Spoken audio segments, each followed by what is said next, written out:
अब छठी इकाई लेते हैं हम पी ब्लॉक एलिमेंट। नेक्स्ट इकाई क्या है?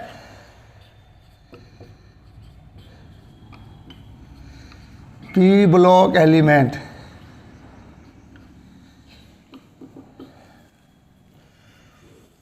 ये हमने +1 में भी आपको पी ब्लॉक के बारे में कुछ बताया है। पी ब्लॉक का वर्ग 13, 14 +1 में अध्ययन किया है। आवर्त सारणी में तत्वों के 4 प्रकार आपको बताए गए हैं। एस ब्लॉक तत्व, पी ब्लॉक तत्व, डी ब्लॉक तत्व और एफ ब्लॉक तत्व। आवर्त सारणी का वर्ग 1 और 2 एस ब्लॉक तत्वों के लिए, वर्ग 13 से 18 पी ब्लॉक के लिए, वर्ग 3 से 12 डी ब्लॉक के लिए। और आवर्त सारणी के नीचे 2 श्रेणियां दी गई है, लेंथेनाइड और एक्टिनाइड। दोनों ही श्रेणियों में कुल 28 तत्व है, यानी प्रत्येक श्रेणी में 14 तत्व है। तो इनका अध्ययन हम आगे करेंगे। एस ब्लॉक का हमने +1 में कर लिया है। और पी ब्लॉक तत्वों में 6 वर्ग है। 6 में से 2 वर्गों का अध्ययन हम कर चुके हैं, 4 का हमें करना है। फिर दोबारा रिपीट कर देते हैं कि पी ब्लॉक तत्व ऐसे कैसे हैं, परिभाषा क्या है इनकी, कि ऐसे तत्व जिनके संयोजकता कोश में 3 से 8 इलेक्ट्रॉन लगातार पी उपकोश में भरे जाते हैं, पी ब्लॉक तत्व कहलाते हैं। आप जानते हो कि बाएं कोश में 8 इलेक्ट्रॉन होते हैं, तो 1 या 2 इलेक्ट्रॉन तो एस ब्लॉक में आ जाएंगे, एस भरा जाता है। 3 से 6 यानी 8, 6 हो गए इलेक्ट्रॉन। तो ये 3 से 8 इलेक्ट्रॉन लगातार पी कोश में भरे जाते हैं, इन्हें पी ब्लॉक तत्व कहते हैं। आवर्त सारणी में ये इनका क्या है, वर्ग 13 से 18 तक जो तत्व है वो पी ब्लॉक में है। कुल संख्या की क्या होती है, 30, यानी कि ये 5 आवर्तों में होते हैं और एक आवर्त में 6 तत्व है, तो 30 तत्व है। इनका इलेक्ट्रॉनिक विन्यास NS2 NP12 सीकर, ये इनका बाएं कोश का इलेक्ट्रॉनिक विन्यास है। इनका वर्ग 13 में।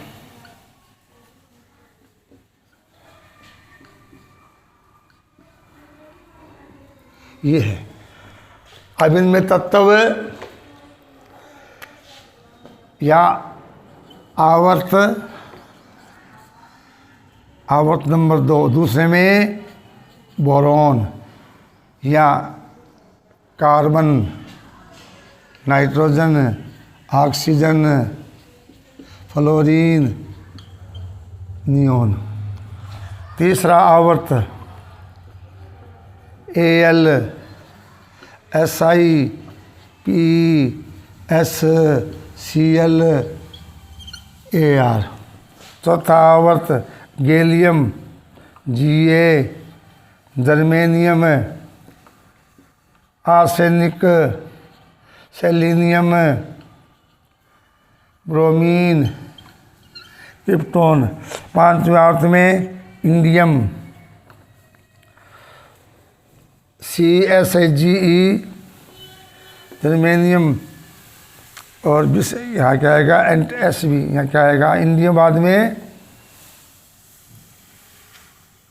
SB PB, यहाँ BI, एक मिनट, SB और सल्फर, टेल्यूरियम, आयोडीन और जिनोन। छठे में थूलियम, लेड PB, BI,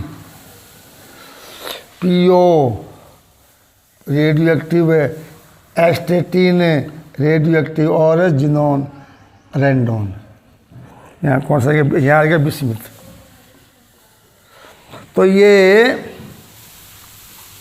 तो 2 वर्ग 13 और 14 का वर्ग अध्ययन हमने +1 में किया है। उसमें आपको ये बताया गया है कि इनके परमाणु आकार, इलेक्ट्रॉनिक विन्यास, आक्सीकरण अवस्था, इनके विशेष गुणों को दर्शाया गया है।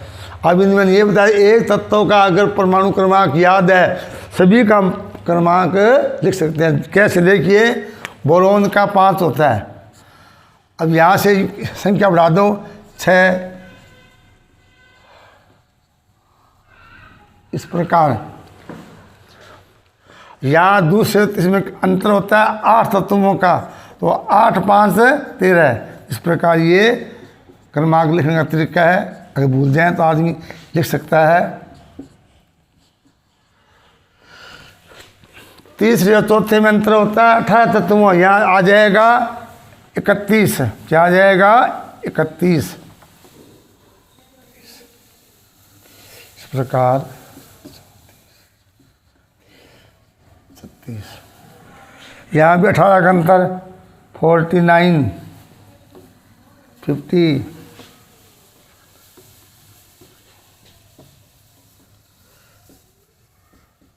और अंत में 32 अंतर होता है। 81, 82, 83, 84, 85, 86। ये है इनके परमाणु क्रमांक याद करने के नियम। वैसे अब यहाँ इसलिए मैंने लिखवा दिए हैं। एग्जाम में आ जाता है कि नाइट्रोजन परिवार के दूसरे सदस्य का परमाणु क्रमांक, तीसरे का परमाणु क्रमांक, या ये इसको बोलते हैं बोरोन तत्व से बोरोन परिवार। सी है कार्बन परिवार, N है नाइट्रोजन, O है ऑक्सीजन, F ये है हेलोजन, और ये उत्कृष्ट गैसें। तो यहाँ क्वेश्चन कैसे आ जाता है? जैसे ये पूछ लिया नाइट्रोजन परिवार या वर्ग 15 के तीसरे तत्व का परमाणु क्रमांक और नाम क्या होगा, तो कैसे हम बताएंगे?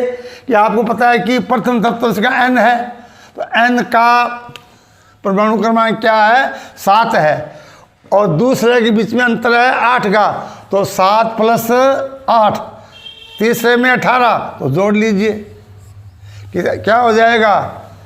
33। क्या है? आर्सेनिक। ऐसे ही ऑक्सीजन परिवार का दूसरा सदस्य आ जाए तो सल्फर हो जाएगा, 16 इसका परमाणु क्रमांक हो जाएगा। तीसरा आ जाए सेलेनियम, एटॉमिक नंबर 34।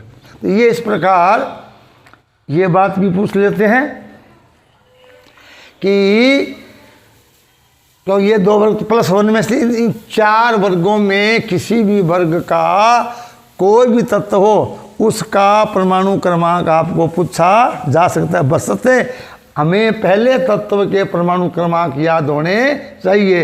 इन्हीं के आधार पर हम क्या करते हैं, इनका जो परमाणु क्रमांक है वो गणना कर सकते हैं, क्योंकि पहले और दूसरे के बीच में अंतर होता है 8 परमाणु इलेक्ट्रॉनों का, दूसरे और तीसरे में 18 का, तीसरे और चौथे में भी 18 का, और चौथे और 5वें में 32 का डिफरेंस होता है। तो किसी भी तत्व का परमाणु क्रमांक हम बता सकते हैं। तो ये पी ब्लॉक तत्व है। अब इसमें हमें 4 वर्गों का अध्ययन करना है। वर्ग 15, 16, 17, 18। इसमें कुछ बातें तो है कॉमन और कुछ है इनके, जैसे इसमें नाइट्रोजन गैस और अमोनिया गैस का अध्ययन करना है, नाइट्रोजन के ऑक्साइडों का अध्ययन करना है, फास्फोरस के अपरूप का अध्ययन करना है, फास्फोरस के जो फास्फीन का अध्ययन करना है, ऑक्सीअम्ल है उनका अध्ययन करना है। इसी प्रकार वर्ग 16 में सामान्य गुणों जैसे इनका उपस्थिति, भूपटल में, भूगर्भ में किस तत्व की कितनी मात्रा है, स्वतंत्र अवस्था में है या सुप्त अवस्था में है। दूसरा इनकी भौतिक अवस्था, ठोस है, द्रव है, गैस है, धातु है, अधातु है, उपधातु है।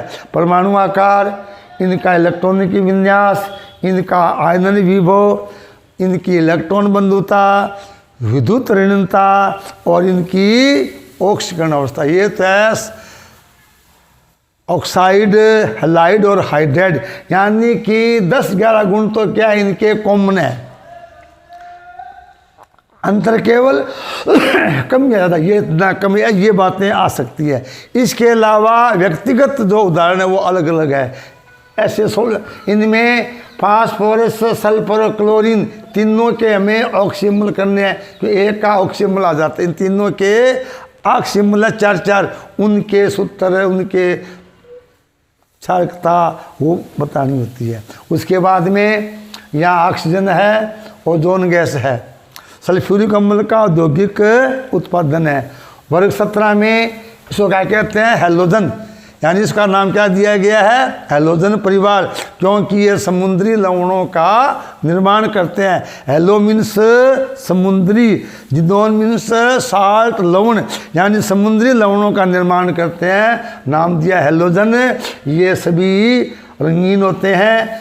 Fluorine gas, chlorine gas, bromine लाल द्रव होता है और आयोडीन बैंगनी ठोस होता है। यहाँ भी इनके क्लोरीन गैस का अध्ययन करना है और इसमें HCl अम्ल और क्लोरीन के ऑक्सीअम्ल।